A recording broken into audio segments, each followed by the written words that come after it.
Saint-Roch, c'est le centre-ville de la ville de Québec et c'est toute la mixité sociale qui vient avec et c'est ça, sa force.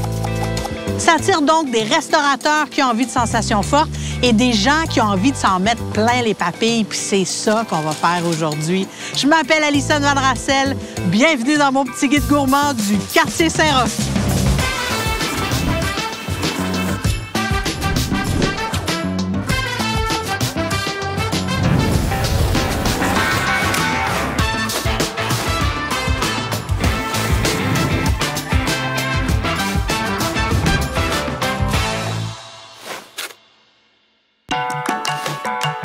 Saint-Roch, c'est le cœur de Québec. C'est un lieu de choix pour les artistes, les créatifs, les marginaux, et ça se reflète dans les commerces indépendants du quartier, surtout en alimentation.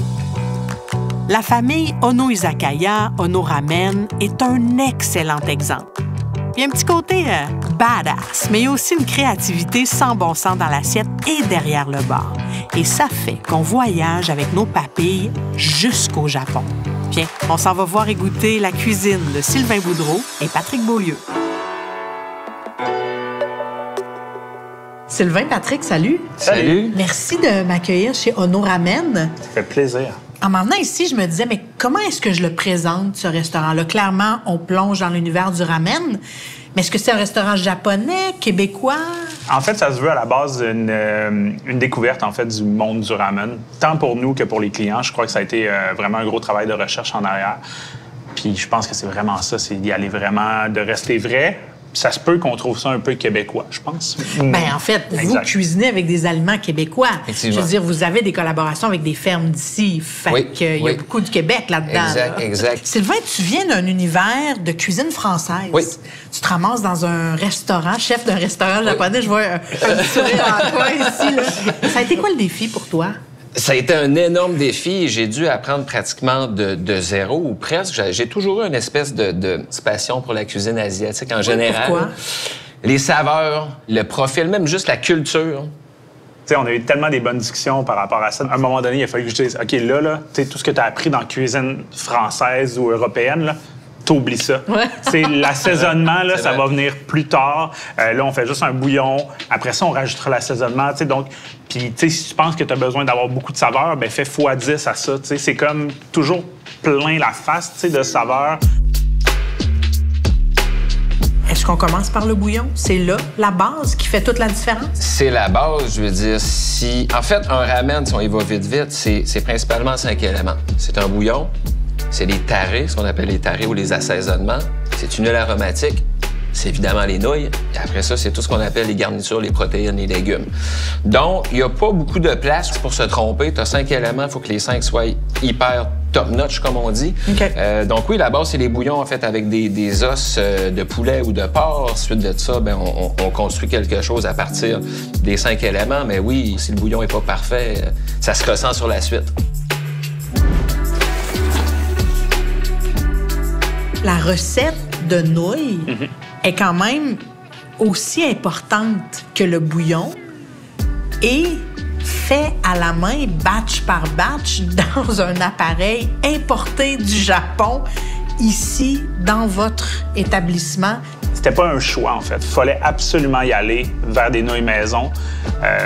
C'est une manière de se démarquer, de pouvoir donner aussi peut-être un petit peu plus de nouilles par portion, que ce soit plus généreux. Mais c'est d'en avoir aussi différentes grosseurs, différents modèles pour le style de ramen qu'on a. On joue là-dessus, on travaille comme sur toutes ces différentes farines. Différentes farines, c'est des pourcentages de gluten. Quand on tombe là-dedans, je dirais que c'est quand même très geek. Là. Non, pour nous, c'était super, super important.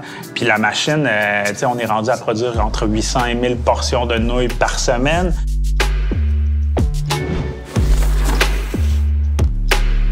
Bouillon, nouilles, tarés. Oui. Explique-nous, tarés. Donc, les tarés, grossièrement, ce que ça veut dire, c'est assaisonnement.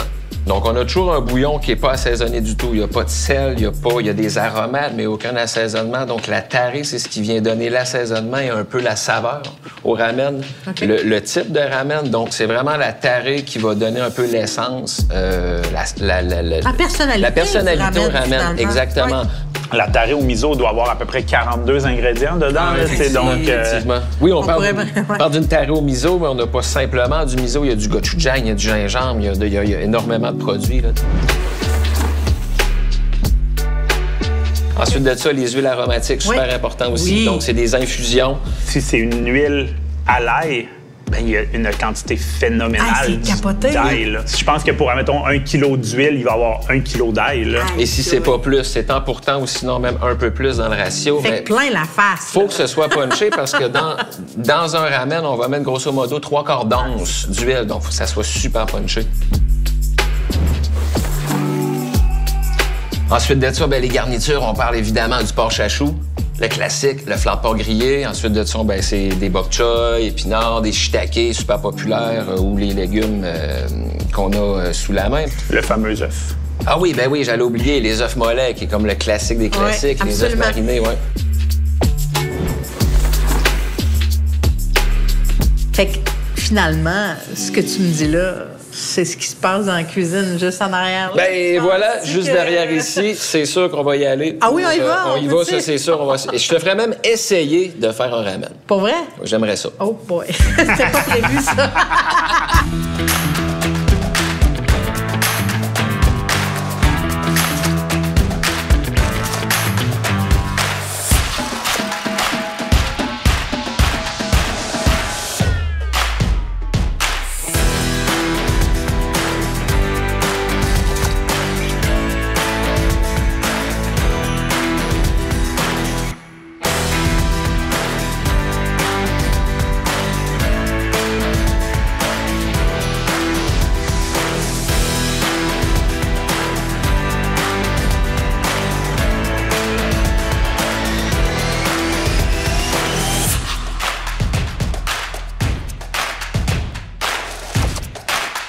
C'est magnifique, la couleur de vos ramen. Merci. Comment vous trouvez mon travail? Je suis vraiment content que tu t'aies prêté au jeu. Et je suis particulièrement fier de ton montage. Merci, Sylvain. C'est vraiment gentil. La bouchée parfaite? Moi, je conseille souvent aux gens de commencer avec une bouchée du bouillon. Okay. Pour voir qu'est-ce que le bouillon goûte. Puis après ça, prendre une bouchée de nouilles. Puis après ça, y aller comme les gens le sentent. Okay. Fait que moi, j'indique toujours aux gens de commencer vraiment, là, c'est ça, avec le bouillon. C'est tellement réconfortant, un bouillon de ramen. Oui. Bravo. Merci. La petite huile, faut pas négliger l'huile aromatique. Sincèrement, là, wow! Juste une bouchée, puis on comprend. On comprend la puissance aromatique de vos créations. On comprend aussi tout l'hommage que vous faites, parce que c'est un hommage que vous faites à la cuisine japonaise, à ces traditions japonaises-là, mais c'est profondément québécois et c'est profondément ancré dans la ville de Québec, dans le quartier Saint-Roch. Merci, les gars. Longue vie, on nous ramène un fist bump de gourmand. Yeah! Le quartier est depuis longtemps un centre créatif pour la ville de Québec. En plus des ateliers d'artistes qui font partie de son renouveau, c'est un lieu qui regorge d'offres culturelles. C'est aussi ici que quelques-uns des jeux vidéo les plus populaires sur la planète ont pris vie. Bref, dans Saint-Roch, on innove et ça rayonne bien au-delà du quartier. Batuto incarne cette innovation. Meilleur nouveau restaurant au Canada en 2017, restaurant de l'année en 2019, chef de l'année en 2021, l'équipe cumule les honneurs. Et on parle souvent, et avec raison, du talentueux chef Guillaume Saint-Pierre, mais il ne faut surtout pas mettre de côté l'arme secrète du Batuto, le copropriétaire Paul Croteau.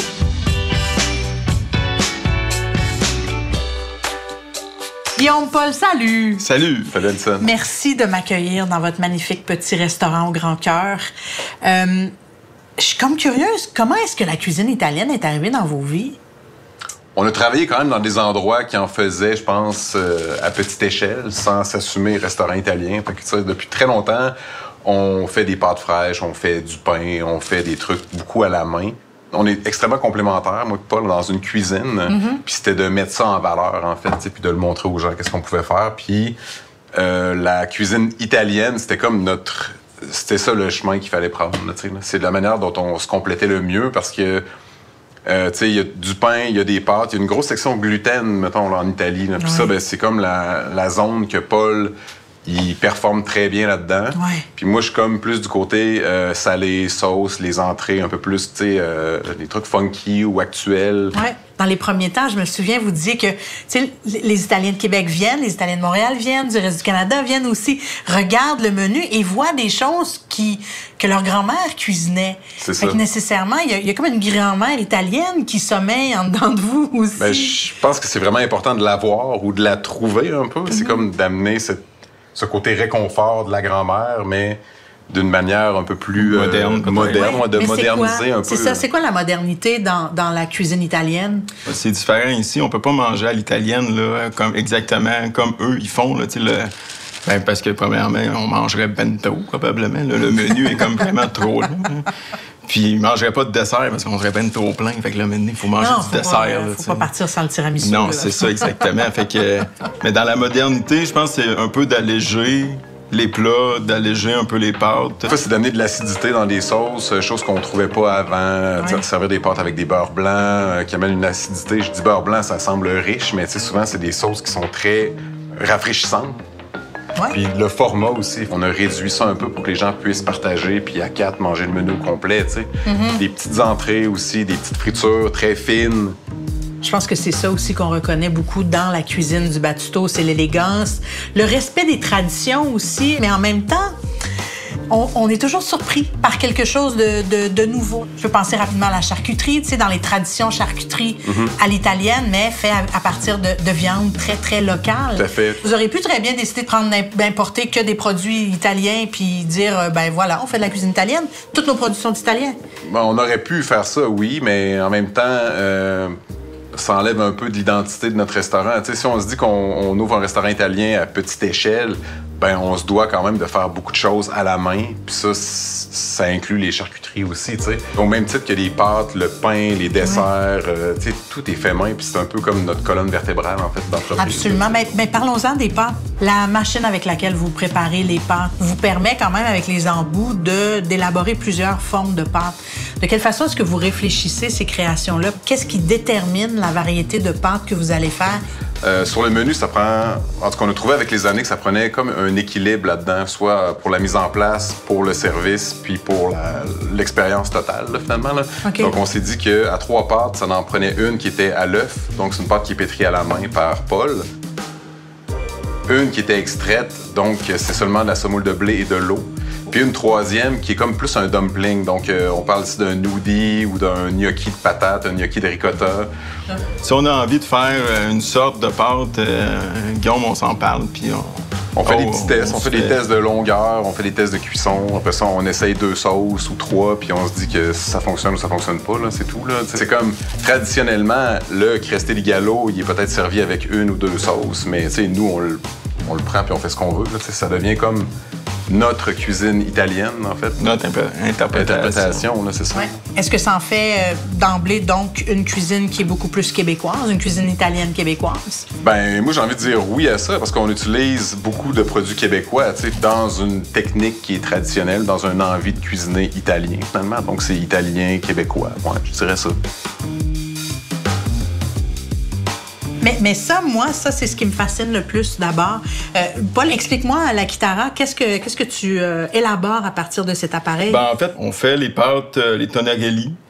C'est une pâte, dans le fond, qui est abaissée un petit peu. On va la laminer, mais elle va être abaissée un petit peu plus épaisse, dans le fond, pour que la forme finale soit comme un carré, okay, au lieu d'être rond. Juste ça, ça fait en sorte aussi, en bouche, c'est vraiment différent quand on va la manger. Puis, ben en fait, c'est vraiment un instrument très traditionnel italien là, qu'on va utiliser. Donc, on passe, on la lamine, ça va la couper sur les cordes de guitare. Sur les cordes de guitare, oui. C'est vraiment intéressant. La Kitara.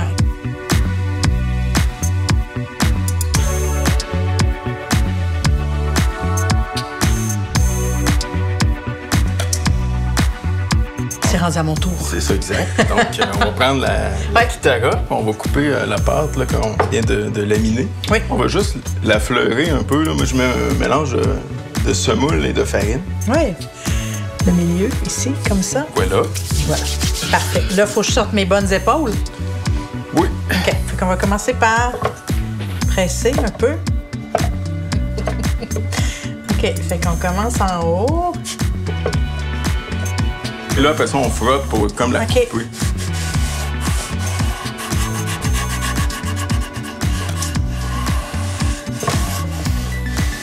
Hey, c'est vraiment un défi, là. Là, après, ben, ça, tu peux juste passer comme ton doigt dessus pour couper le reste de pâte, là.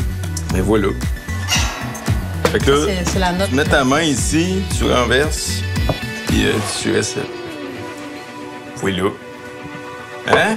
Hey! On donne ça à Guillaume? On donne ça à Guillaume. Puis il va nous cuisiner ça.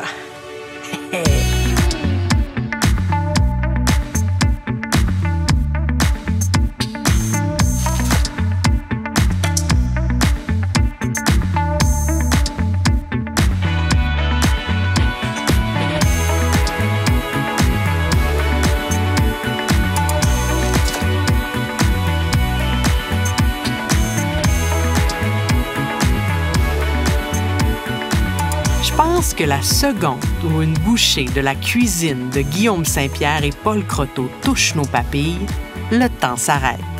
C'est ça, le pouvoir de Battuto.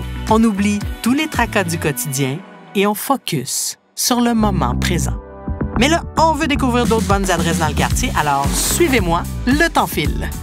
La brasserie artisanale La Korigane fait ce que très peu d'entreprises brassicoles au Québec font. Catherine Dionne Foster et son équipe valorisent les pertes issues du brassage de leur bière. Et qu'est-ce qu'on fait avec ces pertes? Des beignes.